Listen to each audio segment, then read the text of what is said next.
अपर्णा यादव ने अपने पति प्रतीक यादव को जहर देकर मार दिया। क्या अपर्णा यादव ही असली कातिल है प्रतीक यादव की? क्या एक लड़ाई मौत के मुहाने पर ला देगी किसी रिश्ते को? क्या सचमुच उत्तर प्रदेश की राजनीति अब खूनी रंग से संग चुकी है? अब ये हम नहीं कह रहे। सोशल मीडिया पर चौतरफा कमेंट और बयानबाजियों का दौर तेज है। लोग तरह तरह की टिप्पणियां कर रहे हैं। लोगों का दावा है कि अपर्णा से लड़ाई थी प्रतीक यादव की, इसलिए उनकी मौत हुई है। अब मौत हत्या की कोशिश से हुई है या फिर उसमें सचमुच बीमारी वाला कोई एंगल है, जैसा कि पोस्टमार्टम रिपोर्ट्स दावा कर रही है कि उनके पैर के नस से फेफड़ों तक खून के थक्के थे और उसके बाद कार्डियक अरेस्ट जैसी स्थिति भी बन पाई थी। बहरहाल अभी विसरा रिपोर्ट आना बाकी है, जिसमें जहर और भी दूसरे कोई पदार्थ अगर उन्होंने खाए हैं तो उस बात की भी तस्दीक हो पाएगी। मामले को और गंभीरता से समझने के लिए तमाम सोशल मीडिया पर चल रही अफवाहों, दावों और अपीलों को कह सकते हैं आप गंभीरता से ही समझने के लिए और डीप थिंकिंग के लिए बात की डॉक्टर्स से। डॉक्टर्स का क्या कहना है? हमारे वन इंडिया के सहयोगी केशव कर्ण क्या बता रहे हैं? ग्राउंड से शिवेंद्र जी ने क्या समझा? क्या है सपाइयों की हालत और उनके बीच किस तरह की चल रही है बात, समझते हैं। सर, शुरुआती रिपोर्ट्स कह लीजिए या फिर अपुष्ट खबरें जिनमें दावा किया जा रहा था कि प्रतीक यादव की डेथ फेफड़े में उनके खून जमा होने की वजह से हुई है। लंबे वक्त से वो इलाज करा रहे थे और आखिरकार बुधवार यानी कि आज के दिन उनका निधन हो गया। सर, इसमें कितनी सच्चाई है? आपको क्या इनपुट्स मिल रहे हैं और ये किस तरह की बीमारी है जो जान भी ले सकती है? देखिए, ऐसा है कि यंग जब डेथ होती है, यंग मानते हैं जब 60 साल से नीचे या 70 साल से नीचे उसको यंग ही मानते हैं। तो उसमें हमेशा ये सोचा जाता है कि क्या कारण है। मोस्ट कॉमन कॉज तो आजकल हार्ट अटैक हो रहा है, लेकिन हार्ट अटैक भी किसी को किसी समय हो सकता है। जब से कोविड हुआ है, हार्ट के अंदर खून की नसों में थक्का जम जाता है, बहुत बनता है और पहले से कोई तकलीफ नहीं होती। कई बार एंजाइना होता भी नहीं है और पेशेंट को दिल का दौरा पड़ के आकस्मिक हो जाती है। लेकिन इनके केस डिफरेंट है। हमारे पहले सबसे पहले तो मेरी बड़ी संवेदना है पूरे समाजवादी पार्टी से और बाकी प्रतीक यादव जी के और जो मैडम उनकी वाइफ और बच्चों से कि ऐसा मृत्यु कभी भी बहुत ही दुखद होती है। और जो आपने बात बताई कि खून की नस का क्या फेफड़े में जो धक्का जमता है, होता क्या है, एक बीमारी होती है डीप वेन थ्रोम्बोसिस। ये होता है जी। पैर की नसों में अगर रुकावट किसी वजह से खून जम जाए पैर की नसों में, तो ऐसी कंडीशन में चूंकि पैर की नस आगे जाके इंफीरियर वेना केवा और हार्ट में जाके सारे नस जो जारी है, पूरी बॉडी को वीनस ब्लड जो होता है पूरी बॉडी की, वो पहुंचता है सीधे हार्ट में और हार्ट से लंग्स में जाता है। उसको वहां पे ऑक्सीजनेट होता है और फिर हार्ट के लेफ्ट वेंट्रिकल में आता है। मैं बहुत अच्छी तरह समझाना चाहूँ फिर से दर्शकों के लिए। सारा वीनस बिल्कुल। ब्लड होता है, मतलब वेन। हार्ट के अंदर पूरे बॉडी में दो तरह की नसें होती है, एक होती है धमनी, एक शिरा। धमनी मतलब वो आर्टरी होती है, आर्टरी होती है जो नस सप्लाई करती है। जो हम पल्स देखते हैं ना, हाथ की पल्स, पल्स एक जो कि सप्लाई कर रही है, लेकिन आगे सप्लाई करके वापस जाएगी। ऐसा तो कंटिन्यू एक तरफ जाएगा तो कैसे काम चलेगा? It is actually cycle. तो जो भी बॉडी में सप्लाई हो रही है, चाहे ब्रेन में हो रही हो, चाहे हार्ट में हो रही हो, चाहे वेन में हो रही हो, चाहे पैर में हो रही हो, वो सारी जो है वापस वेन्स के थ्रू राइट हार्ट में जाती है और राइट हार्ट से फिर लंग्स में जाती है और लंग्स में जाने के बाद वो जो है लंग्स में जाने के बाद वो वापस लेफ्ट हार्ट में आती है, पूरे बॉडी को सर्कुलेट हो जाती है। तो ये साइकिल, तो ये पूरी जो 80 किसी की पल्स है, तो एक मिनट में 80 बार यही पूरी साइकिल हो रही है। जी। जब आर्टरी नसों में, नसें जो होती है वेन्स होती है, आर्टरी को वेन्स होती हैं, अगर किसी वजह से खून का थक्का जम जाता है तो वो खून का थक्का जो है राइट लर्ट में जाकर किसी और जगह दिखा दूँ, वो राइट वाले जाके पहुंच के राइट हार्ट से सीधे लंग्स में जाता है और लंग्स में अगर बड़ा खून का थक्का है तो एकदम रुकावट होता है, चोक हो जाता है और deep vein thrombosis leads to pulmonary embolism which is a very common cause of sudden death. अगर ऐसा हुआ है कि पैर की नसों में खून का थक्का जमा था, पूरी डिटेल मुझे नहीं पता है, पोस्टमार्टम से पता लगे। अगर पैर की नसों में खून जम रहा था और अगर उसको आगे दवाई नहीं दी जाए, हम एंटीकोगुलेंट देते हैं। एंटीकोगुलेंट का मतलब होता है कि खून पतला रखते हैं कॉन्टिन्यूअस। जैसे कुछ पेशेंट बेडरिडन होते हैं, जी। स्ट्रोक हो जाता है, बेड पे होते हैं, जो फ्रैक्चर हो जाता है, तो एंटीकोगुलेंट देते हैं जिसकी वजह से खून पतला रहे, जिससे कि पैर की नस में खून का थक्का ना जमे, जिससे कि पैर की नस का खून का थक्का राइट हार्ट में जाके आगे जाके फेफड़े में ना जाए, जिससे कि आकस्मिक मृत्यु या सांस ना फूले। ये एक बहुत ही कॉमन कॉज है, लेकिन एक यंग आदमी है जो बेड रिडन थे कि नहीं थे मुझे पता नहीं है। हम्म। दूसरी बात है जिम करते थे, एक्सरसाइज करते, तो ऐसे ऐसे पेशेंट्स में कम होता है। दूसरी एक पॉसिबिलिटी और हो सकती है कि जो लोग जिम करते हैं तो वो कुछ स्टेरॉइड लेते हैं, मसल एनहेंसिंग दवाइयां लेते हैं। कुछ दवाइयां ऐसी होती हैं जो जो कि खून का थक्का जमने को प्रेरित करती हैं। जी। अगर ऐसी कोई दवा लेते थे, क्योंकि देखिए very common those who are body builder they want to enhance their muscles. Hmm. Muscle enhancing जो दवाइयां होती हैं उसमें स्टेरॉइड भी होता है, कुछ और दवाइयां भी होती हैं। दे हैव ए टेंडेंसी कि वो खून का थक्का बना दें, और खून का थक्का बना तो पैर में दर्द नहीं होता। प्रॉब्लम ये होता है कि इसमें it remains undetected because there is no pain. Hmm. कई बार सूजन आती, सूजन हल्की फुल्की आती है तो लोग उसको कई बार इग्नोर कर देते हैं।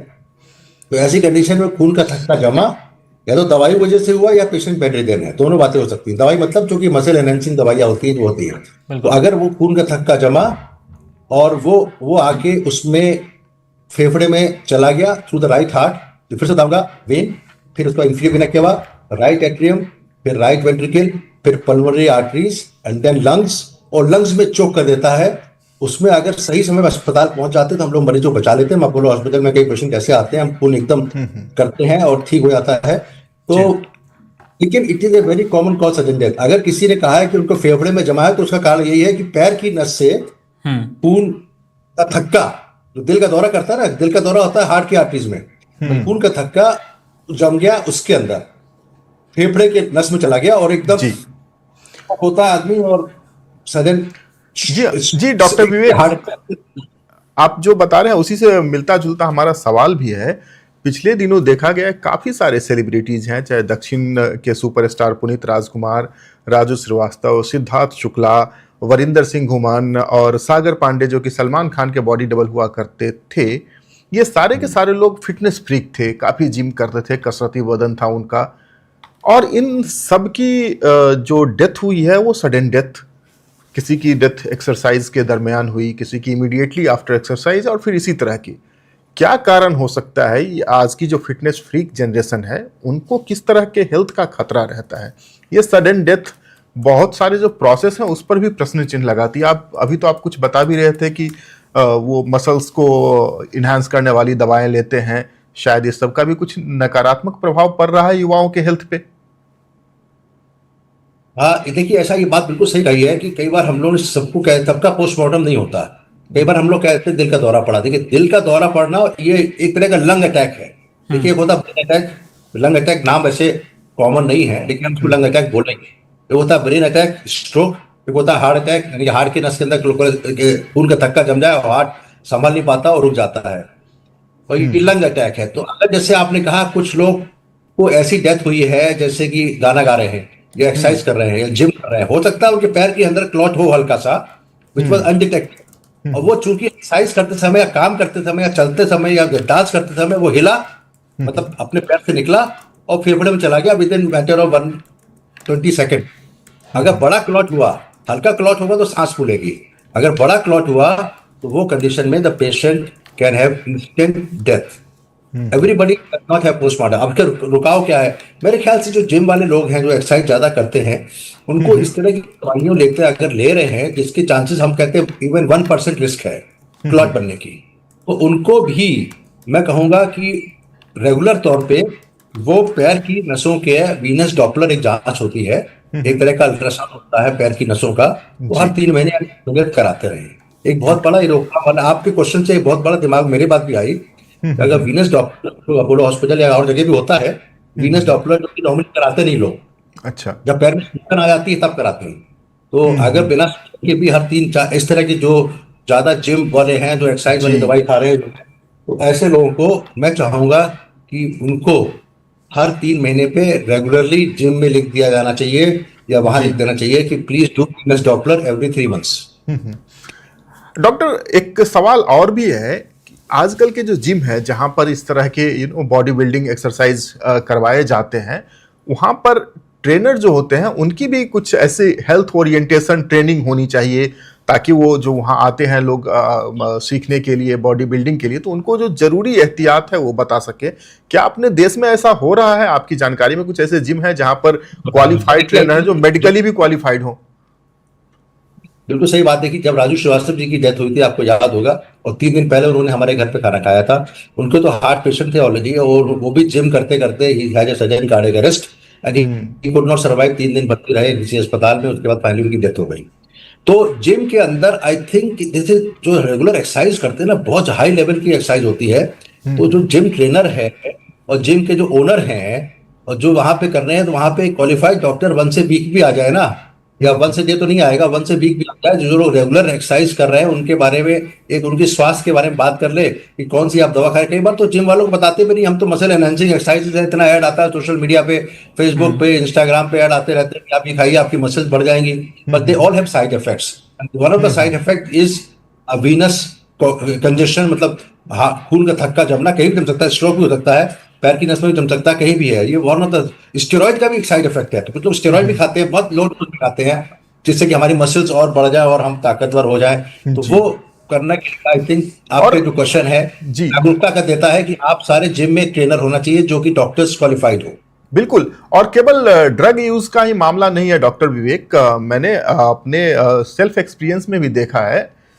जिम में हम जब जाते हैं 50 पुशअप्स हो गए, फिर हमारे ट्रेनर होते हैं चलो 50 के बाद अब 60 हो गए, 60 के बाद 80 के बाद 100, वेट हो गया 2 किलो हो गए, ठीक है अब 3 किलो, 3 किलो से 5 किलो, 5 से 10 किलो। सो दे डोंट रियलाइज कि हमारा बॉडी किस तरह से रिएक्ट कर रहा है। हम सिर्फ एक्सटर्नल मसल्स देख रहे हैं कि बाइसेप्स बन गए, ट्राइसेप्स बन गए, ये हो गया वो हो गया, अच्छा दिख रहा है, शेप में आ गया, बट हमारा इंटरनल बॉडी, हमारा जो सिस्टम है वो कैसे रिएक्ट कर रहा है, ये जो जिम ट्रेनर होते हैं वो कभी नहीं समझ पाते हैं। जो जिम के लिए लाइसेंस दी जाती है उसमें कुछ ऐसे प्रावधान रखने चाहिए कि वहां पर certified medical professional once in a week, जैसा कि आप अभी बता रहे हैं, वो आए। जिम ट्रेनर को भी ऐसे बेसिक्स ट्रेनिंग दी जाए कि जो इंसान आ रहा है ट्रेनिंग के लिए, उसकी बॉडी के मेटाबॉलिज्म के हिसाब से, उसकी उम्र के हिसाब से उसे ट्रेनिंग दें, और उसको उसका चेकअप करवाएं कि आफ्टर सर्टेन एक्सरसाइज कैसे उसका बॉडी रिएक्ट करता है। मैं बताना चाहूंगा, जब हम लोग ट्रेडमिल टेस्ट करते हैं अपने अस्पतालों में, तो ट्रेडमिल टेस्ट में एक्सरसाइज करते हैं, तो एक्सरसाइज हम बॉडी की नहीं देखते, हम देखते हैं हार्ट कितनी एक्सरसाइज सहन कर पा रहा है। उसमें हमारा ईसीजी मशीन लगी होती है, और जितने भी ईसीजी मशीन हम देखते रहते हैं कि इस लेवल की एक्सरसाइज के बाद हार्ट की गति हो गई 120, अब इसको रोक देना चाहिए क्योंकि ईसीजी खराब हो गया। अब जितने भी जिम होते हैं वहां पे तो कुछ होता ही नहीं इस तरह का, you are doing exercise exercise and exercise and you, जब तक ये थक नहीं जाता। इसीलिए हम लोग को, बिल्कुल आपने बात सही कही है कि जिम ट्रेनर्स को शुड भी, अब ऐसे इनके केस में तो जिम के समय नहीं हुई कहते इनकी, he was suffering, I think I told, जैसा कि आप लोग मीडिया बता रही है कि इनको, जैसा कि पैर की नस में खून का थक्का था या नहीं था, लेकिन फेफड़े की नस में खून का थक्का गया है ऐसा पता लगा। अभी पोस्टमार्टम की रिपोर्ट नहीं आई है, लेकिन 3 बातें इस आपके प्रोग्राम से निकल के आती हैं। पहली बात तो यह है कि unsupervised exercise should be band, number 1। जितने भी जिम के अंदर होता है उसके अंदर हर महीने या 15 दिन पे जो भी जिम कर रहे हैं उनके लिए चेकअप करते रहें।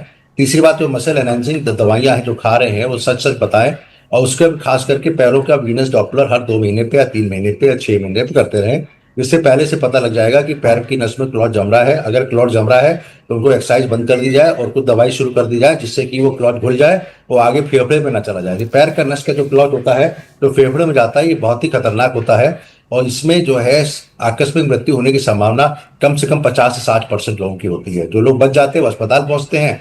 कई बार घर में बैठे बैठे जो बेड रेस्ट पे होते हैं या बेड रिडेन होते हैं, सडन डेथ हो जाती है। हम लोग कहते हैं दिल का दौरा पड़ा, एक्चुअली दिल का दौरा नहीं होता, उसमें यही पैर के खून का नस का जो है वो क्लॉट चलाता है ब्रेन, इसमें लंग्स में चला जाता है। लंग्स की आर्टरी करीब 3 से 4 2.5 सेंटीमीटर की 2 सेंटीमीटर चौड़ी होती हैं। उसके अंदर खून का थक्का अगर जमा तो पूरा सप्लाई लंग्स की खत्म हो गई और सडनली पेशेंट को शॉक में जाता है और डेथ हो जाती है। तो इसमें अगर पेशेंट अस्पताल में पहुंच जाता है तो उसमें सही होता है। तो इसमें मैं अभी और कोई बात आपको पूछनी इसके बारे में, इसके अलावा बस एक सवाल और है डॉक्टर विवेक, उसके बाद हमारे साथी मुकुंद आएंगे। डॉक्टर साहब, पिछले 5-6 सालों में युवाओं में खासकर ये कार्डियक अरेस्ट की, ब्रेन स्ट्रोक की घटनाएं काफ़ी बढ़ी हैं, और कई मर्तबा इसे कोविड महामारी के दरमियान जो वैक्सीनेशन लगाए गए थे उससे जोड़कर देखा जाता है। युवाओं में बढ़ती हार्ट अटैक की समस्या या ब्रेन स्ट्रोक की समस्या, ब्रेन हेमरेज की समस्या को इससे जोड़कर देखा जाता है। इसको प्रूव करने के लिए कोई ऐसा ऑथेंटिक सपोर्टिंग डेटा अवेलेबल नहीं है, लेकिन ये एक ट्रेंड तो दिख रहा है, युवाओं में हार्ट अटैक काफी बढ़ा है, ब्रेन स्ट्रोक काफी बढ़े हैं। As a medical practitioner, expert medical practitioner, आपका क्या कहना है इस पे? कोई ऐसे अनुसंधान किए गए हैं पिछले दिनों जिससे ये बात साबित हो, या ये बात गलत साबित? 4-5 कारण है इसमें। सबसे पहला कारण तो जो अभी तक हम लोग सोच रहे हैं वो कोविड के बाद ज्यादा बढ़ा है। जी। तो कोविड वैक्सीन को नहीं हम कहेंगे, कोविड जो वायरस था उसमें स्पाइक प्रोटीन होती थी, वो खून का थक्का जो जमता था, अभी तक उसका इफेक्ट चल रहा है। खून का थक्का जमने की संभावना बढ़ाता है, यानी कि कहीं कोलेस्ट्रॉल जमा है, मुझे खून का थक्का जम जाए, तो ऐसी कंडीशन में कई बार हाई रिस्क हो जाता है। अब इसके अलावा जो आजकल जो दवाइयां खाते हैं, तो सॉरी, जो आजकल खाना है, कितना जंक फूड है हमारे यहाँ, इतना जो ब्लैंकेट है और पता नहीं क्या क्या है, लोग घर में खाना मंगाते हैं। सर्कुलेटेड जो ऑयल होता है, जो रीयूज वाला ऑयल होता है, उसमें ये हार्ट अटैक और ब्रेन अटैक और लंग अटैक दोनों तीनों बातें कर रहा हूँ, उसकी संभावना बढ़ती है। तो बच्चों को प्रेरित करना चाहिए, खासकर यंग लोगों को, कि बाहर खाना ना खाएं, घर पे खाना खाएं। बिल्कुल। एक बात है, जो ऑयल्स बाजार में बिक रहे हैं उसको भी चेक होना चाहिए कि क्या क्या है, ये बड़ा हाई लेवल पे चाहिए रिसर्च, तो अलग बात है। सबसे इम्पोर्टेंट बात है कि अगर हमें युवा मानसिक तनाव से बचे रहे तो भी काफी फर्क पड़ जाएगा। यानी खुशी का माहौल होना चाहिए। आप धुरंधर टाइप की मूवी आप बना देंगे जहां पे आदमी अंदर उसकी एड्रेनलिन ऊपर नीचे जा रही है, तो हम तो कहते हैं कि ये अलावा भी, I think this is not, such movie should be ban, बिल्कुल शुड बी बिल्कुल। बैन। तो इसमें हम लोग जो बैठ रहे हैं उसको, उनके लिए दिक्कत है। और सबसे इम्पोर्टेंट बात है, कुछ दवाइयां ऐसी हैं जो जिनकी होती है बॉडी में, जिसकी डायबिटीज है, हाई ब्लड प्रेशर है, या किसी को माता पिता को हार्ट की प्रॉब्लम हो चुकी है या स्ट्रोक हो चुका है, तो ऐसे लोगों को ये बहुत जरूरी है कि आप उनको कुछ दवाइयां सलाह लेके, स्टैटिन्स है जो कि कोलेस्ट्रॉल की होती है लेकिन वो हार्ट अटैक रोकती है, वो रेगुलर खाते रहे। जब मैं खुद 5 साल से खा रहा हूँ लगातार, कोई दिक्कत नहीं है। तो ये अगर फिजिशियन की सलाह, अगर सारे फिजिशियन भी जागरूक हो जाए, जिनमें हाई रिस्क है, जिनसे ज्यादा है, तो उनको कुछ दवाई दें, जो एंजाइम है, स्टैटिन्स हैं, ये दवा रेगुलर खाएं तो फर्दर रिस्क होने की संभावना कम हो जाएगी। जी बिल्कुल। एक छोटा सवाल मेरा भी है केशव जी, पोस्टमार्टम रिपोर्ट को लेकर डॉक्टर साहब ने बोला कि अभी रिपोर्ट नहीं आई। अपडेट के साथ ही अपने दर्शकों को बता दें, रिपोर्ट का कुछ अपडेट जरूर हमारे पास पहुंचा है, जिसमें बताया गया कि चोट के निशान तो नहीं है, लेकिन अभी हार्ट को सुरक्षित रखा गया। डॉक्टर साहब आपसे समझना चाहेंगे, हार्ट को सुरक्षित रखकर विसरा रिपोर्ट की ओर इशारा किया गया है कि विसरा रिपोर्ट की तरफ बढ़ेंगे। सर, ये किस तरह की रिपोर्ट है? और क्योंकि चौतरफा अलग अलग बयानबाजियां हैं, कई कमेंट्स हैं कि ये हत्या भी हो सकती है, जहर देके मारने की कोशिश हो सकती है, तो सर विसरा रिपोर्ट के बाद क्या कुछ किसी खुलासे की उम्मीद हम कर सकते हैं, और भी ज्यादा डिटेल निकल कर आए, और विशेषकर ये किया क्यों जाता है? विसरा रिपोर्ट में तो मेन चीज ये देखी जाती है कोई पॉइजन है कि नहीं है, खास करके देखने के लिए। हार्ट के अंदर इसको अगर हार्ट, देखिए अभी तक अगर हार्ट अटैक होता तो अब तक बता देते कि हार्ट अटैक हुआ है, क्योंकि हार्ट का जैसे पोस्टमार्टम करते हैं तो हार्ट का हिस्सा नेक्रोसिस हो जाती है, वो हिस्सा खून की नस बंद दिखती है, और खास करके हार्ट का वो हिस्सा जहाँ पे नस बंद हुई है वो अलग तरीके का कलर हो जाता है, तो पोस्टमार्टम वाले बता सकते हैं। इसका मतलब या तो उनको डाउट है इसीलिए उन्होंने इंटैक्ट रखा हुआ है। रिपोर्ट, लंग्स की रिपोर्ट बहुत इंपॉर्टेंट है, क्योंकि हार्ट के अलावा मेरे ख्याल से हार्ट और लंग दोनों को रखा हुआ संभाल के उन्होंने। हाँ सर, लंग्स को लेकर सर क्लियरेंस आ गया है कि कहा गया कि शरीर में खून का थक्का, जिस पर हमने आपसे डिस्कस भी किया, वही पैर से लेकर फिर उनके फेफड़ों तक वो थक्का बना, और उसके बाद इस तरह की मृत्यु की खबर आई थी। अच्छा, ये कंफर्म हो गया है जी। हाँ, तो ठीक है। इसका मतलब death, cause of death is pulmonary embolism, कहते हैं पल्मोनरी एम्बोलिज्म, पल्मोनरी थ्रोम्बोएम्बोलिज्म हुआ है जिससे डेथ हुई है। अभी विसरा की रिपोर्ट इसलिए कर रहे हैं, वेट कर रहे हैं, क्योंकि विसरा से ये पता लग गया एडिशनल कुछ पॉइजनिंग तो नहीं है, इसलिए वेट कर रहे हैं। तो मेरे the cause of death is very clear. If you से कि अगर आ गया है कि खून का थक्का फेफड़े के नस में दिखा है, पल्मोनरी आर्टरी कहते हैं, पल्मोनरी आर्टरी, मैं आपको इससे दिखाना चाहूंगा, जैसे हार्ट है, अगर आप देख पाएंगे एक लास्ट प्रोग्राम में हार्ट के, अगर आप देखेंगे, डॉक्टर विवेक को फुल स्क्रीन पर रखिए। बिल्कुल सर, आप क्लियर आ रहे हैं, मैं अपनी टीम से बोलूंगा फुल स्क्रीन पर आपको दिखाएं और हम थोड़ा क्लियर समझ पाएं। ठीक है, ये हार्ट का ये पूरा मॉडल है, आपको देख रहे होंगे। जो ये मेरा हाथ है, इसमें ये वेंट्रिकल है, ये जो ये लाल नीला ये दिख रहा है, लाल, ये लाल, ये एओर्टा है, और ये है पल्मोनरी आर्टरी जो कि फेफड़े पे जाती है, जो ब्लू कलर की है। तो यही इसी में अगर खून का थक्का आगे जाके लंग्स में चला जाता है, जो लाल वाला है एओर्टा है, लेफ्ट वेंट्रिकल से आ रहा है, ये वेनस, ये डार्क ब्लू है वो वेनस सप्लाई जा रही है राइट एट्रियम में, और जो ये लाइट ब्लू स्काई ब्लू है वो फेफड़े को जा रही है नस। तो ये फेफड़े को जो नस जा रही है राइट वेंट्रिकल से, अगर खून का थक्का जब आ जाता है तो वो फेफड़े को पूरा बद चोक कर देता है, शॉक चला जाता है, सडन डेथ होती है। I think sometime we always call कि दिल का दौरा पड़ा है, हो सकता है ये लंग अटैक से पेशेंट की डेथ होती है। तो ये अगर आपको ये विसरा में आ गया पोस्टमार्टम में कि फेफड़े में खून का थक्का पाया गया है, फेफड़े की नस में खून का थक्का पाया गया है जी और हार्ट को उन्होंने फिर भी इंटैक्ट रखा, वो viscera report they want to see. ऐसा नहीं है कि सारे pulmonary embolism also leads to death, वो देखना चाहते हैं। ऐसा तो नहीं कि पल्मोनरी एम्बोलिज्म के साथ साथ कोई पॉइजनिंग भी हो, इसलिए जी विसरा के लिए वेट कर रहे हैं। सर, क्योंकि there can be बचाव both बचाव और लक्षण को लेकर भी सर खबर इस तरह के लोग में कह सकते हैं एक शंका होती है, वो समझना चाहते हैं क्या सर हमारी बॉडी पहले से कोई संकेत देना शुरू कर देती है इस तरह के जब खून के थक्के वाली बात हम सुनते हैं? हाँ, ये पैर में सूजन आती है, कई बार पैर की सूजन को हम लोग उसको इग्नोर ना करें। अगर खास करके एक ही पैर में सूजन आ रही है तो अगर एक पैर में सूजन आ रही है मोर इंडिकेशन ऑफ ब्रेथ क्लॉट, दोनों में आ रही है तो चांसेस कम होते हैं।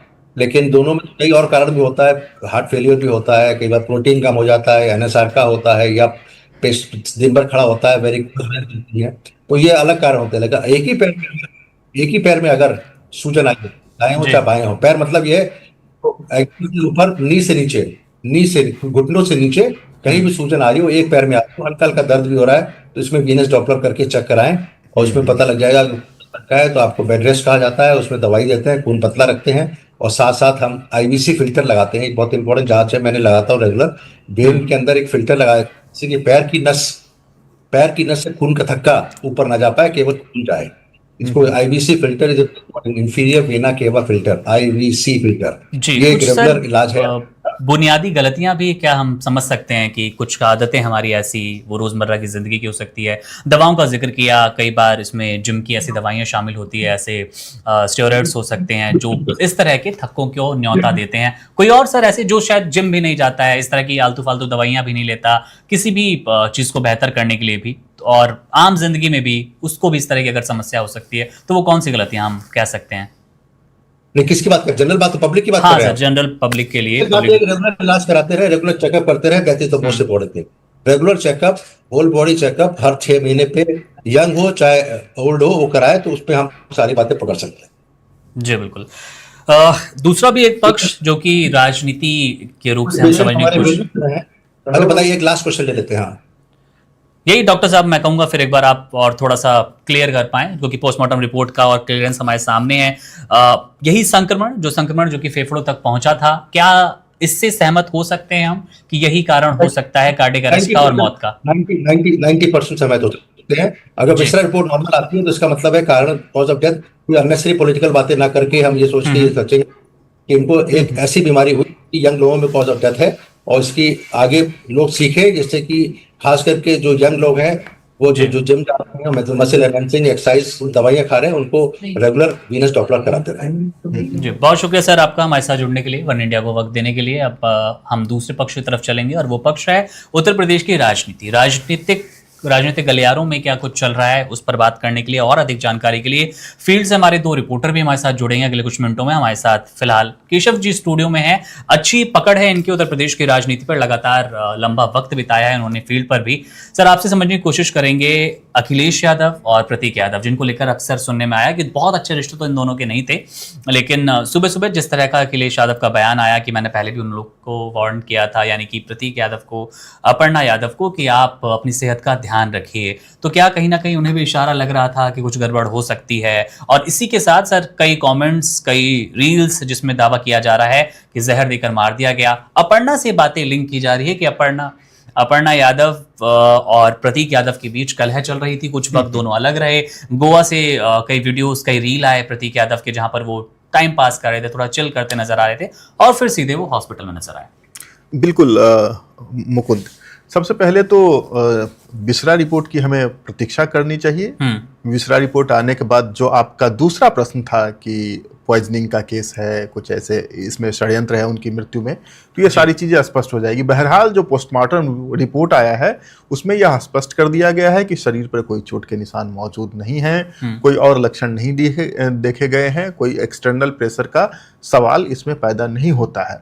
हाँ, अब कुछ पॉइजनिंग का केस अगर हो सकता है तो वो विसरा रिपोर्ट की जांच के बाद वो भी स्पष्ट हो जाएगा। बहरहाल उन संभावनाओं पर अभी इस वक्त विचार करने का मेरे ख्याल से कोई अर्थ नहीं बैठता है।